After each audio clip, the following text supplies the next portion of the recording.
Bismillahirrahmanirrahim. Assalamualaikum warahmatullahi wabarakatuh. Pemirsa gapai kemuliaan yang dirahmati Allah, apa kabar Anda hari ini? Semoga selalu dalam kesehatan, kebahagiaan, dan dalam lindungan Allah Azza wa Jalla. Amin ya rabbal alamin. Alhamdulillah, senang sekali hari ini saya Meladia Rahma kembali hadir menjumpai Anda dalam program kesayangan kita, Gapai Kemuliaan. Selama 45 menit ke depan, insya Allah kita akan mengulas mutiara-mutiara hikmah yang terkandung dalam kitab Al-Hikam, karya seorang ulama besar tasawuf dan fikih, yaitu Ibnu Athaillah As-Sakandari, yang hidup pada abad ke-7 Hijriah di Mesir. Kitab ini berisi hikmah dan nasihat yang mendalam, yang mengajarkan kita tentang penyucian hati dalam meniti kehidupan. Semoga melalui kajian ini, kita mendapatkan pelita yang menerangi jalan menuju ridho Allah Azza wa Jalla. Amin ya rabbal alamin. Dan seperti biasa saya tidak sendirian, hari ini sudah hadir bersama saya di studio. Ada gurunda kita semua, Kiai Haji Muhammad Faiz. Assalamualaikum Pak Kiai. Waalaikumsalam warahmatullahi wabarakatuh. Apa kabar Pak Kiai? Sehat? Alhamdulillah baik, sehat.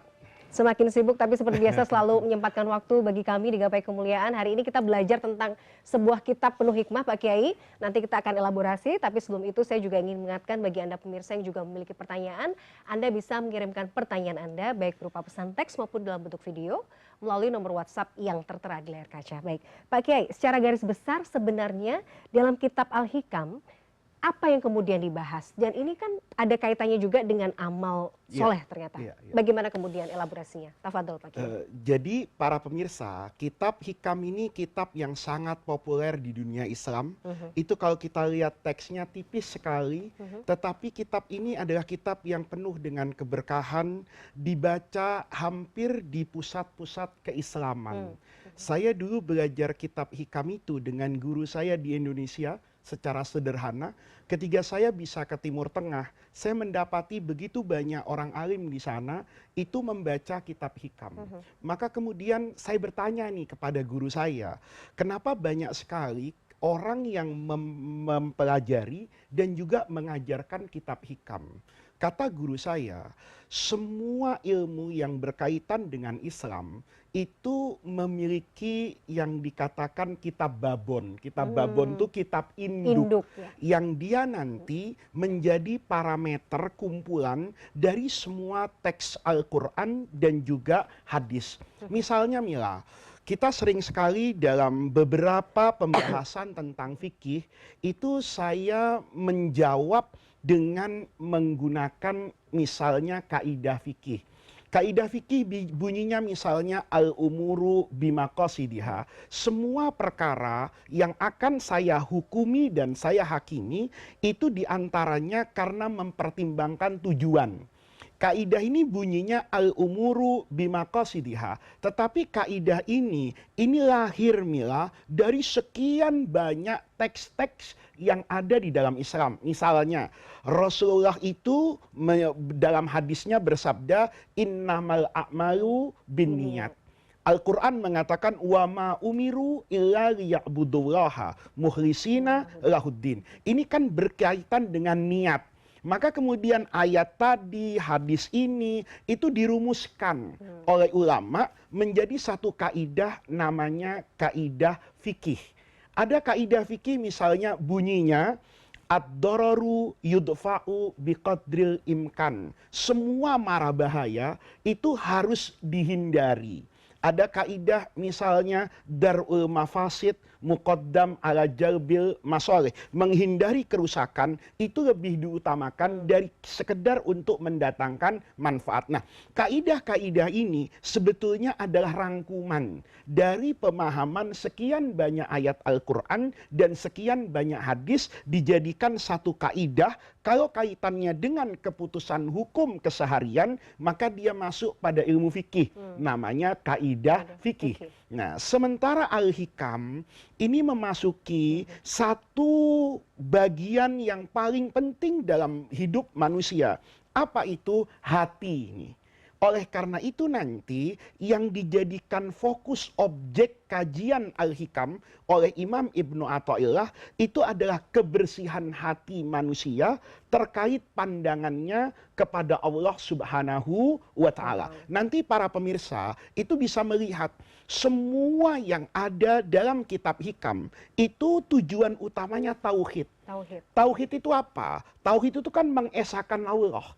Tauhid itu implementasinya di mana? Satu contoh misalnya, la haula wala quwata illa billah. Kita tidak boleh bersandar pada siapapun dan apapun di dunia ini kecuali kita bersandar kepada Allah. Nanti penyandaran manusia kepada Allah itu yang dibuatkan kaidahnya oleh Ibnu Athaillah.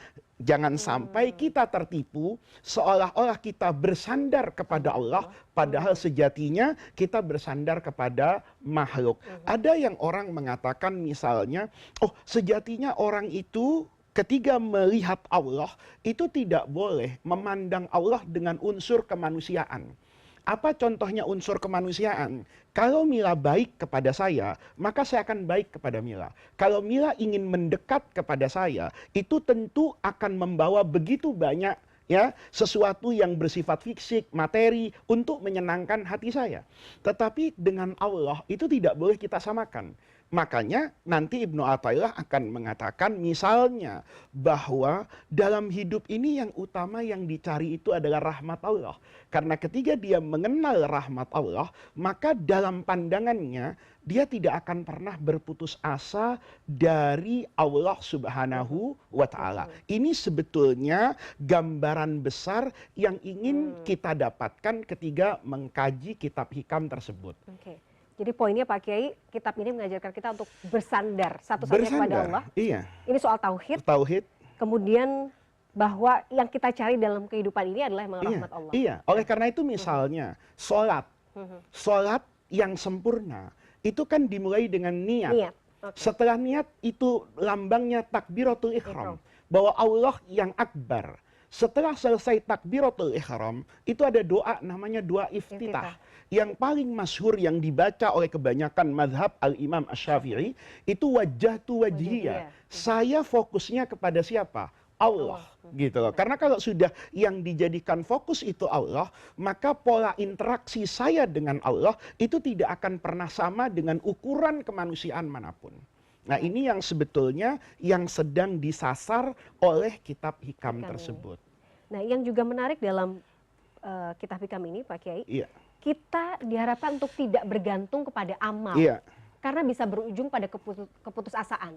Padahal kan sejatinya mungkin saya juga berharap itu begini, ya Allah saya kan sudah sholat, saya sudah puasa. Dengan wasilah amal ini seharusnya saya mendapatkan ini, itu apa yang kau janjikan. Salahnya di mana Pak Kiai memahami? Salahnya karena kita seakan-akan menuhankan sholat. Pada kita sholat itu untuk siapa Mila? Untuk Allah kan. Bahwa saya ketika sholat itu sejatinya itu ungkapan ubudiyah, penghambaan saya kepada Allah. Itu tidak ada urusan kan sebetulnya. Karena yang memiliki semuanya itu kan Allah. Apa sholat saya ini cukup untuk memasukkan saya ke dalam surga. Karena surga itu kan dari Allah. Maka kalau surga dari Allah, sholat dari saya. Kita secara manusiawi yang bertauhid itu harus yakin bahwa apa yang kita persembahkan kepada Allah itu pasti jauh di bawah dari apa yang Allah berikan kepada saya. Ini pakai logika kemanusiaan ya para pemirsa ya. Kalau ada orang memberi kepada orang yang lebih hebat, ya itu maka pemberiannya nanti kalau dibarter itu tidak akan sama. Misalnya, kita kadang-kadang suka nih ngelihat ada orang pedagang lemah misalnya, dia berdagang tidak laku-laku, barangnya juga sebenarnya kita nggak butuh-butuh amat, tapi uang kita banyak. Maka kadang-kadang barang yang 10.000 itu Mila, itu kita bayar 100.000. Kata orang tadi, Pak kembaliannya nggak usah. Sejatinya barang tadi itu tidak bisa mencerminkan 100.000. Nah 10.000-nya itu cerminan barang, underlying aset ini ditransaksikan itu 10.000. 90.000-nya dari mana? Dari kasih sayang. Nah ini yang sejatinya kata Ibnu Athaillah itu dalam hikmah yang pertama itu. Min alamatil i'timadi alal amal. Orang itu kalau yang dijadikan sandarannya amal, itu nuqsanur roja. Maka dia seakan-akan kehilangan harapan inda wujudiz zalal, ketika dia terjerumus nih Mila. Misalnya nih, ketika dia tergoda oleh godaan setan dan hawa nafsu, misalnya, kemudian dia meninggalkan bagian dari kewajiban agama, tidak sholat, tidak puasa. Kalau dia merasa bahwa hanya dengan puasa dia masuk surga, maka boleh jadi dia menjadi orang yang fatalis. Sudahlah, kalau begitu sekalian aja, saya tidak usah sholat, saya tidak usah puasa, toh rasanya saya tidak mungkin menebus dosa-dosa saya. Nah, ini artinya orang tadi ketika bertransaksi dengan surga, itu yang dijadikan dasar itu perbuatannya, bukan rahmat Allah. Subhanallah, baik. Nah, Oh ya, jadi kita harus jeli melihat gambaran yang besar Pak Kiai. Iya. Baik, Ya, baik. nanti kalau Mila memahami ini, maka kita akan bertemu dengan dua sifat Allah nih, ya, antara dua sifat yang nanti cerminannya surga dan neraka. Nanti kita bahas Oke, di baik. segmen berikutnya Pak Kiai. Kita Baik. jeda terlebih dahulu. Pemirsa jangan kemana-mana, Gapai Kemuliaan masih akan kembali saat lagi. Tetaplah bersama kami.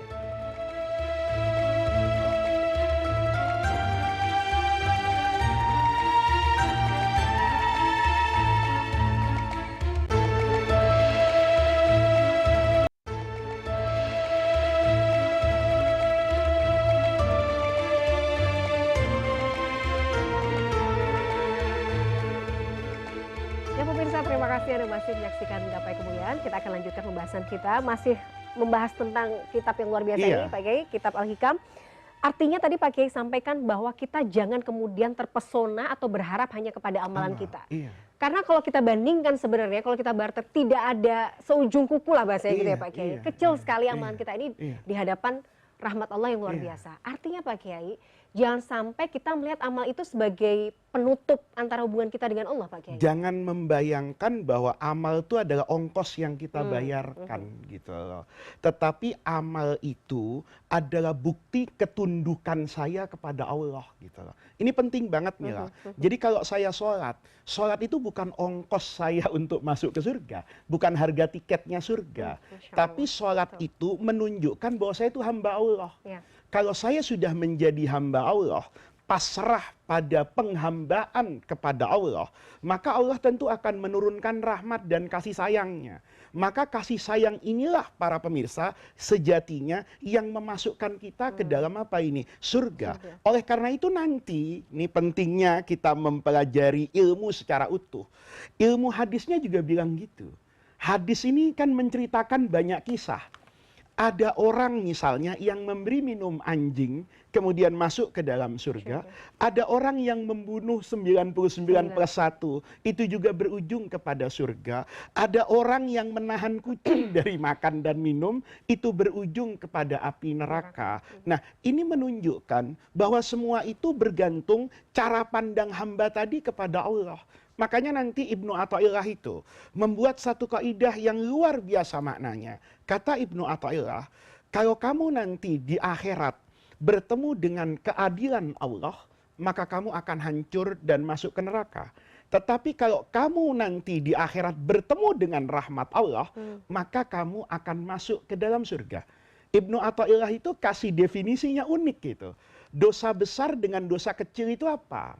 Gitu loh. Kata kalau kita mengatakan, oh dosa besar itu misalnya berzina, dosa kecil itu gangguin orang tidur misalnya gitu ya. Kalau Ibnu Athaillah enggak. Kata Ibnu Athaillah gini, tidak ada dosa besar kalau kamu bertemu dengan rahmat Allah, dan tidak ada dosa kecil kalau kamu bertemu dengan keadilan Allah. Ini lihat Mila. Adil itu kan seimbang. Gitu loh. Kita berikrar dalam Quran itu wa in ta'uddu ni'matallahi la tuhsuha. Kalau kamu mau menghitung-hitung nikmat Allah, enggak bisa kamu hitung. Nikmat oksigen, bernapas hari ini, itu kan luar biasa. Pertanyaannya, apakah nikmat Allah satu saja, nikmat hidup ini, itu bisa kita bayarkan dengan harga sholat? Kan enggak bisa. Makanya kamu jangan bermain-main sama Allah. Ketika kamu melakukan dosa kecil dengan penuh kebanggaan, kibria, kesombongan di hadapan Allah, oh saya nggak takut kok sama Allah, nggak ada dampaknya. Maka yang pekerjaan kecil ini nanti di akhirat jadi apa ini? Jadi besar. Karena dia bertemu dengan keadilan Allah. Tapi sebaliknya, ketika orang itu bahkan bermaksiat, tapi hatinya hancur, menunjukkan kelemahannya di hadapan Allah. Ya Allah, sejahat ini saya, bernapas dengan oksigenmu, hidup di atas tanahmu, tapi tega-teganya. Misalnya, kalau pemimpin menzalimi rakyatnya, kalau kepala rumah tangga menyia-nyiakan keluarganya misalnya. Maka saat seperti ini, dia tetap mengakui Allah sebagai apa ini? Tuhannya. Bisa jadi nanti dengan istighfar satu, itu semuanya diampuni dosanya. Nah, ini tandanya yang harus kita fokus itu adalah Allah. Ya, jadi para pemirsa, ini dulu saya ingat betul sama guru saya. Kamu itu Faiz, kata guru saya waktu saya ngaji, kan diminta dalam hidup ini ingat kepada Allah. Tentu ingat kepada Allah itu akan berbeda-beda. Kalau saya sholat, maka saya harus ingat kepada Allah akan rahmatnya yang akan memberi pahala sholat itu di luar dugaan saya. Kalau kamu sedang bermaksiat, kamu juga harus ingat dengan Allah. Ingat dengan Allah apa? Allah itu yang mampu membalas kejahatanmu. Maka kamu berhati-hati. Supaya tidak tertimpa ini, cepatlah beristighfar kepada Allah. Nah, ketiga ini, dua ini, taat dan maksiat, saling ingat kepada Allah. Itu ujungnya baik gitu loh. Taat tapi tidak ingat sama Allah, jadinya riya. Gitu loh. Maksiat, tidak ingat kepada Allah, mungkin berujung kepada kekafiran. Nah, ini semua para pemirsa yang betul-betul ditekankan oleh Ibnu Athaillah, ya. Maka ada nasihat nih, Mila. Kata guru saya gini dulu. Mandallaka alat dunya. Kalau ada orang yang menunjukkan kamu tuh selalu diajak aspek duniawi saja. Faqad ghasyaka, dia udah nipu kamu. Karena dunia ini tidak kekal abadi. Waman dallaka alal amal. Kalau dia dalam hidup tuh cuma ngajarin kalau masuk surga itu harus begini, harus begini, harus begini. Fakot at'abaka. Dia hanya akan mendatangkan at-ta'ab. At-ta'ab tuh kepenatan, kecapean. Oh, syarat masuk surga itu banyak sekali. Lama-lama orang tuh putus asa dari situ. Tapi faman dallaka alallah. Kalau dia menunjukkan kepada kamu sifat Allah secara utuh, maka fakot nasohaka. Ini orang sebetulnya yang ingin memberi kamu nasihat. Maka lihat, ada banyak orang itu bertaubat di tangan orang sufi. Kenapa demikian? Karena dia mengajarkan bertakorup kepada Allah. Dia tidak dipasangi target nih, ya, bukan besarnya amal kan, tetapi bersihnya amal. Nih, sekecil apapun, kalau amal itu diterima oleh Allah, itu selesai. Orang sering bertanya kepada saya, ini Pak Faiz ini pemahamannya dari mana? Anda baca Sahih Bukhari saja. Sayyidina Umar itu ketika mau meninggal, ini bisa dibaca di Sahih Bukhari itu ada hadis namanya Kaifa Buyi Utsman. Cerita tentang baiatnya Sayyidina Utsman. Sebelum terjadi itu, ini kisah meninggalnya Sayyidina Umar nih. Ya, begitu Sayyidina Umar ditusuk, berdarah, sudah hampir kehilangan kesadarannya. Kata Sayyidina Umar, dalam hidup ini saya cuma bermimpi, berharap punya sholat 2 rakaat. Padahal Umar ini yang rajin sholat berokaat-rokaat. Tapi kata beliau, saya ini hanya berharap punya 2 rakaat. Yang la uhaddisu fihi ma nafsi. Yang saya betul-betul khusyuk kepada Allah. Sampai saya itu tidak berbicara bahkan kepada diri saya sendiri dalam sholat.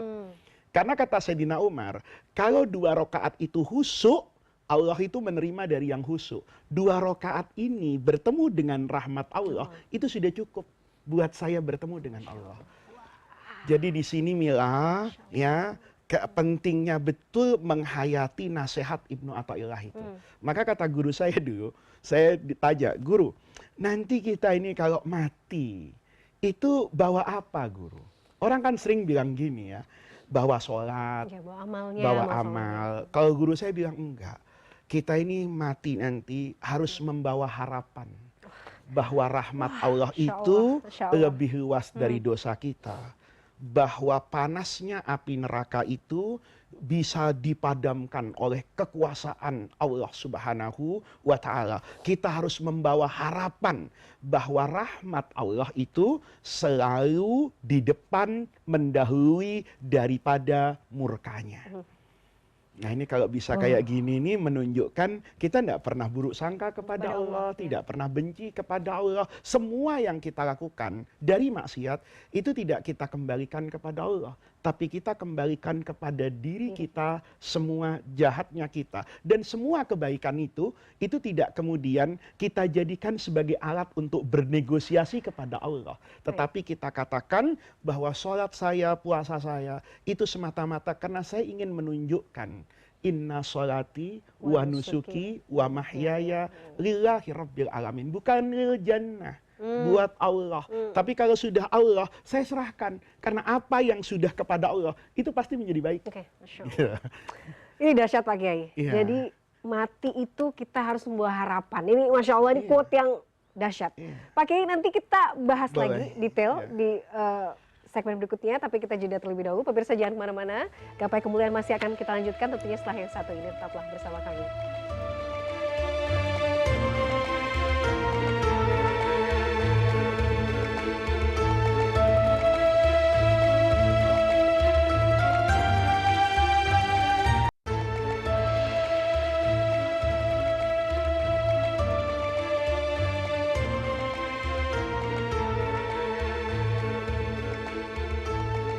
Pemirsa, terima kasih Anda masih menyaksikan Gapai Kemuliaan. Kita akan lanjutkan pembahasan kita.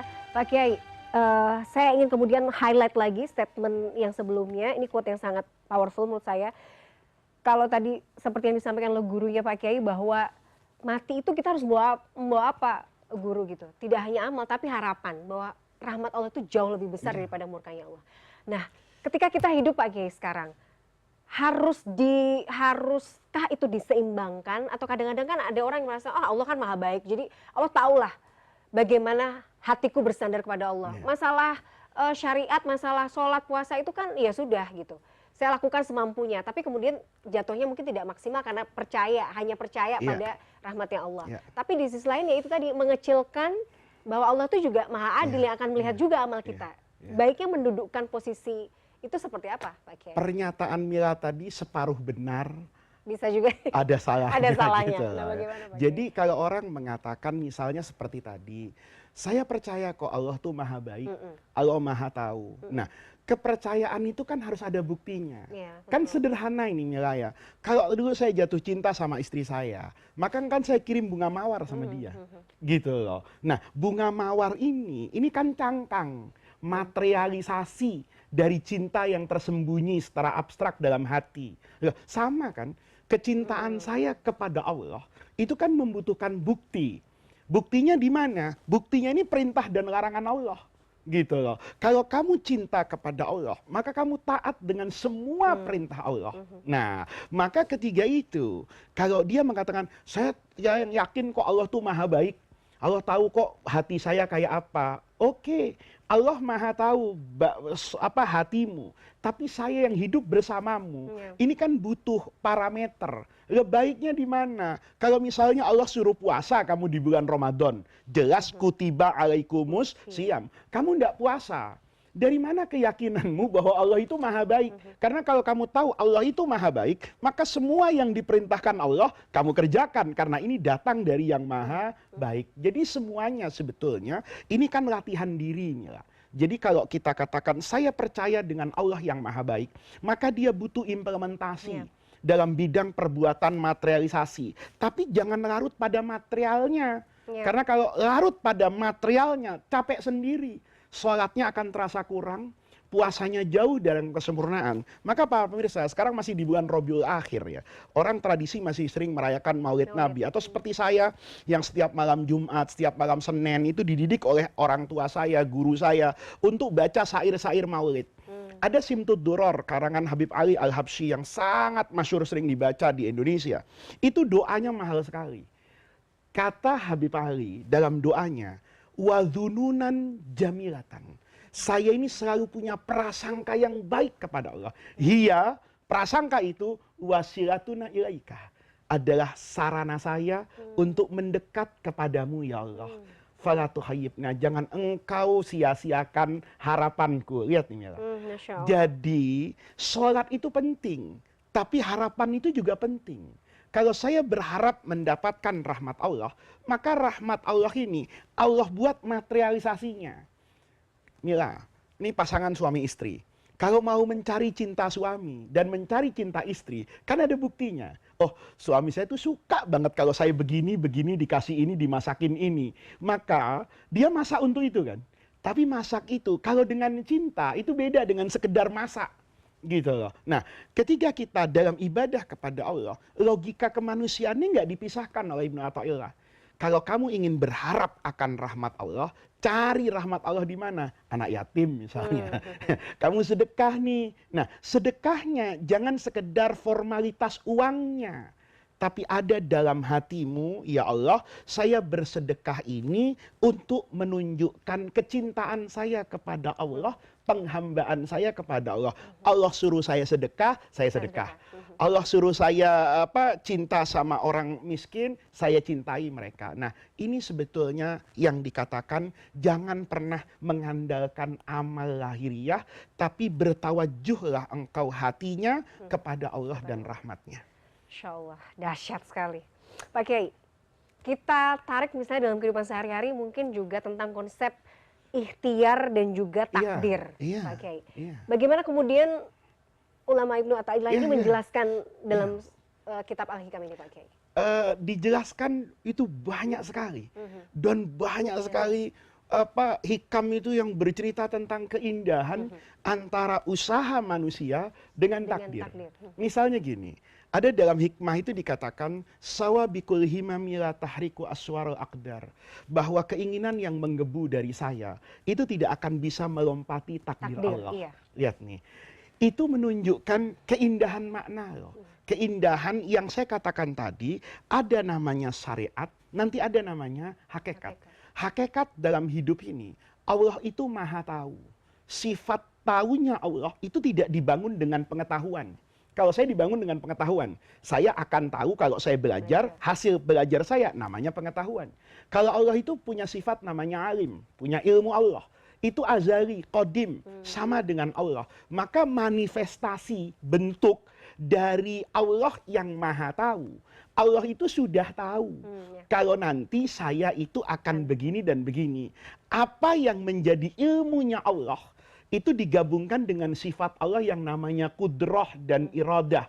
Gitu loh. Kudrah itu apa? Kudrah itu ya maha kuasa. Maka kekuasaan Allah kemudian membuat semua yang berjalan di alam semesta ini, Mila, itu sudah ada takdirnya. Karena Allah sudah tahu kapan gempa bumi, kapan demo. Kemarin ada demo yang tidak diduga-duga. Kita tidak bisa menduga, tapi Allah itu sebelum ada langit ini semua itu sudah tahu. Kalau besok ada demo, ada ojol yang wafat misalnya, ada gedung DPRD yang rusak, itu Allah maha tahu. Nah, kemudian bagaimana dengan konsep ikhtiar? Ini kan yang tahu Allah.